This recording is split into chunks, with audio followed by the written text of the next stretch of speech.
जय श्री कृष्ण। स्वागत है आप सभी का मेरे एच.एस. भारद्वाज यूट्यूब चैनल पर। मैं हरिओम शर्मा आज आपको अधिक मास का 17वें अध्याय की कथा सुना रहा हूँ और ये कथा बहुत ही सुंदर है, ज्ञानप्रद कथा है। आप इसको पूरा सुने। इस प्रकार से जब देवल ऋषि ने सुदेव ब्राह्मण को बताया कि उसके पुत्र की सिर्फ 12 साल की आयु है तो उसको बड़ा दुख हुआ।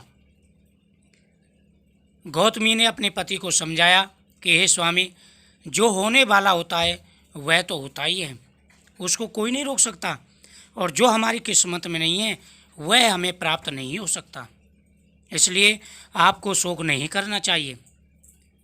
जब अपनी पत्नी के ऐसे वाक्य सुदेव ब्राह्मण ने सुने तो उसके मन को बड़ी तसल्ली मिली। वह अपने मन को समझा करके भगवान विष्णु के भक्ति में अपने मन को लगाने लगा। एक दिन उनका बालक सुखदेव यानी सुदेव ब्राह्मण ने अपने बालक का नाम सुखदेव रखा। सुखदेव अपने मित्रों सहित बावड़ी में स्नान करने के लिए गया और अपने मित्रों सहित जल में प्रवेश करके स्नान करने लगा। यानी वह अपने मित्रों के साथ में स्नान करने गया और वहाँ पर अपने मित्रों के साथ में बावड़ी के अंदर घुस करके स्नान करने लगा और जल में डूब कर मर गया। तब उसको जल से बाहर न आता देख उसके साथ ही हाहाकार करते हुए भागे, और जब काफ़ी समय हो गया उसके जो मित्र उसके साथ गए हुए थे उनको ये लग रहा था कि अभी सुखदेव बाहर निकलेगा, लेकिन काफ़ी समय व्यतीत हो गया, सुखदेव बाहर नहीं निकला। इससे मित्रों को बड़ी चिंता हुई और वह हाहाकार करके माँ से भागे।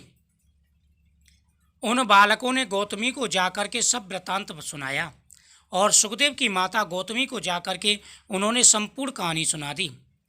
उन बालकों की यह अप्रिय वाणी सुनकर के वह पृथ्वी पर गिर पड़ी। इतने में सुदेव भी वन में आ गया और बालक की यानी अपने पुत्र की ऐसी बातें सुनकर के कटे हुए वृक्ष के समान पृथ्वी पर गिर पड़ा। बालकों ने देखा कि सुखदेव बाहर नहीं निकला है। उन्होंने आकर के सुखदेव की माता गौतमी से कहा तो गौतमी मूर्छित होकर जमीन पर गिर पड़ी। यह बातें सुदेव ब्राह्मण ने भी सुन ली और सुदेव ब्राह्मण भी कटे हुए वृक्ष के समान मूर्छित होकर जमीन पर गिर पड़ा। इस तरह पृथ्वी पर गिर पड़ा जैसे पृथ्वी पर कटा हुआ वृक्ष गिर जाता है।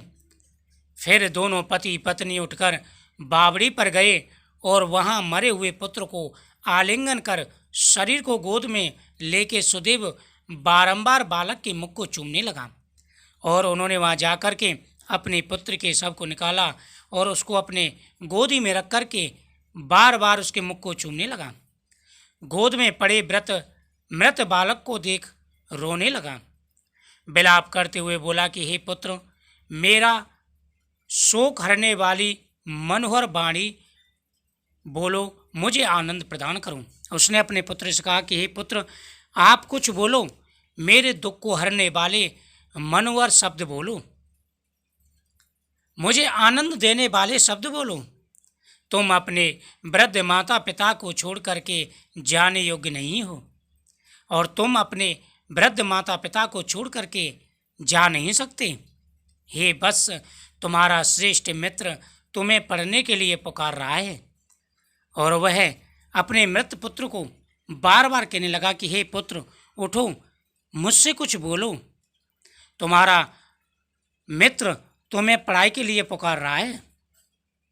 इस प्रकार से सुदेव ब्राह्मण बार बार अपने पुत्र से इसी प्रकार से कहने लगा, मैं तुम्हारे बिना नहीं जाऊंगा, ना ही घर जाऊंगा, नहीं कहीं बाहर जाऊंगा। अब मेरा वन में भी क्या काम है। ऐसा कहते कहते भगवान के नामों का उच्चारण करने लगा। उसने कहा, हे पुत्र, मैं तुम्हारे बिना घर नहीं जाऊंगा और ना ही वन में रहूंगा। जब तुम ही नहीं है तो मैं घर और वन में रह कर के क्या करूंगा। ऐसा कह करके जोर जोर से भगवान के नामों का उच्चारण करने लगा। इति श्री अधिक मास के 17वें अध्याय संपूर्ण। बोल राधा कृष्ण भगवान की जय। बहुत ही सुंदर कथा है और इस कथा से ज्ञान प्राप्त होगा। आगे आने वाले 18वें अध्याय में बड़ी ही सुंदर कथा आएगी। तो आप इन कथाओं को सुनते रहें। भगवान की कृपा आपके ऊपर बनी रहेगी। वीडियो को शेयर करें।